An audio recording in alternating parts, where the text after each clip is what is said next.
కరీంనగర్ జిల్లా ఖజానా శాఖలో డిప్యూటీ డైరెక్టర్ వ్యవహారం నూతన ఉద్యోగులను ఆందోళనకు గురిచేస్తుండగా, పెన్షన్ అమలు చేయడంలో సైతం కొర్రీలు పెట్టడంతో పెన్షన్ పొందలేక సదరు అధికారి అడిగిన పత్రాలు సమర్పించలేక సతమతమవుతున్నారు. కాగా ప్రభుత్వం ఆయా శాఖలు ఇచ్చిన ఉద్యోగ ఆర్డర్ పత్రాల్లో తప్పులు ఉన్నాయంటూ ఐడీ నెంబర్ కేటాయించేందుకు ఇబ్బంది పెట్టడం, సంబంధిత శాఖలు పెన్షన్ మంజూరు చేస్తూ ఆదేశాలు జారీ చేయగా అమలు చేయాల్సిన అధికారి సంబంధం లేని సర్టిఫికెట్స్ అడుగుతూ రిజెక్ట్ చేయడం, కొర్రీలు, పర్సంటేజీలు అంటూ పరేషాన్ చేయడం కరీంనగర్ జిల్లా ఖజానా శాఖలో కలకలం రేపుతుంది.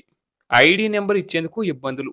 ప్రభుత్వం పలు శాఖల్లో నూతనంగా ఉద్యోగ అవకాశాలు కల్పిస్తూ ఇచ్చిన ఆర్డర్లను అమలు చేస్తూ ఐడీ నెంబర్లు కేటాయిస్తూ జీతాలు చెల్లించాల్సిన జిల్లా ఖజానా శాఖ అధికారి తాజాగా ప్రభుత్వం వైద్య ఆరోగ్య శాఖలో రాష్ట్ర వ్యాప్తంగా 1200 మందికి ల్యాబ్ టెక్నీషియన్లకు ఉద్యోగాలు ఇవ్వగా కరీంనగర్ జిల్లాకు 12 మందికి ఉద్యోగాలు లభించాయి. అయితే అందరికీ ఒకే ఆర్డర్ ఉన్నప్పటికీ పర్సంటేజీ ఇచ్చిన వారికి ఐడీ నెంబర్లు కేటాయించి ఇవ్వని వారిని తిరస్కరిస్తున్నారు. సదరు అధికారి ఒక ఉద్యోగి పట్ల వ్యవహరిస్తున్న తీరుపై విమర్శలు వ్యక్తమవుతున్నాయి. సదరు ఉద్యోగి ఆర్డర్ పత్రాలను తప్పుపడుతూ ఐడీ నెంబర్ కేటాయించకపోవడంతో 3 నెలలుగా విధులు నిర్వహిస్తున్నా జీతం రాకపోవడం సదరు ఉద్యోగి ఆందోళనకు గురవుతున్నారు. ప్రస్తుతం సదరు ఉద్యోగి పరిస్థితి దేవుడు కరుణించిన పూజారి కనికరించని చందంగా తయారైంది. పెన్షన్ అమలు చేసేందుకు అడ్డదారులు.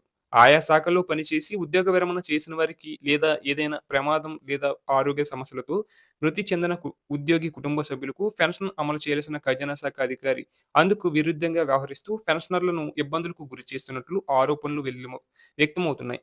సహజంగా పెన్షన్ అమలు విధానం 3 విభాగాలుగా అమలవుతుంది. ముందుగా మొదటి దశలో ఉద్యోగి విధులు నిర్వహించిన శాఖ నుంచి పెన్షన్ కోసం ఏజీ అకౌంట్స్ జనరల్ ఆఫీస్కి సిఫార్సు చేస్తారు.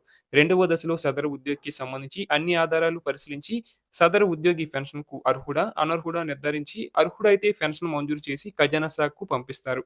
ఇక్కడ పేమెంట్ అథారిటీగా ఉన్న డీడీ పేమెంట్ చేయాలి. మూడవ దశలో అకౌంట్స్ జనరల్ కార్యాలయం ఆదేశాలను అమలు చేస్తూ పెన్షన్ ఇచ్చేందుకు చర్యలు చేపట్టాల్సిన ఖజానా శాఖ డిప్యూటీ డైరెక్టర్ కొర్రీలు పెడుతూ ఇబ్బందులకు గురి చేస్తున్నారనే ఆరోపణలతో కరీంనగర్ జిల్లాలో పెన్షనర్లను ఆందోళనకు గురిచేస్తుంది. తాజాగా విద్యాశాఖలో ఉద్యోగం చేసి విరమణ తర్వాత మృతి చెందగా ఆ ఉద్యోగి కుటుంబానికి 315 జీవోలో అర్హుడైన కుమారుడికి పెన్షన్ పథకాన్ని అమలు చేయాల్సిన ఖజానా శాఖ డిప్యూటీ డైరెక్టర్ 45 రోజుల పాటు పెండింగ్‌లో పెట్టి సంబంధం లేని పత్రాలు సమర్పించాలంటూ నోటీసు ఇవ్వడం సదరు అధికారి ఖజానా శాఖలో వ్యవహరిస్తున్న తీరుకు అద్దం పడుతుందని విమర్శలు వచ్చాయి.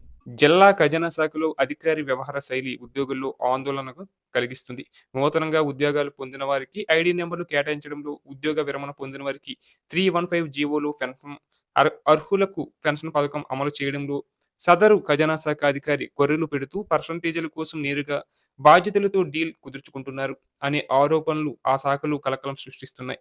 బాధ్యతలతో డీల్ కుదిరితే వెంటనే పథకాన్ని అమలు చేయడం, డీల్ కుదరకపోతే కొర్రీలు పెడుతూ సంబంధం లేని పత్రాలు సమర్పించాలంటూ సతాయించడం ఇక్కడ ఆనవాయితీగా అమలవుతున్న విధానం అని వివిధ శాఖల ఉద్యోగులే బాహాటంగా చర్చించుకుంటున్నారు. అంటే పరిస్థితి ఏ స్థాయిలో ఉందో అర్థమవుతుంది.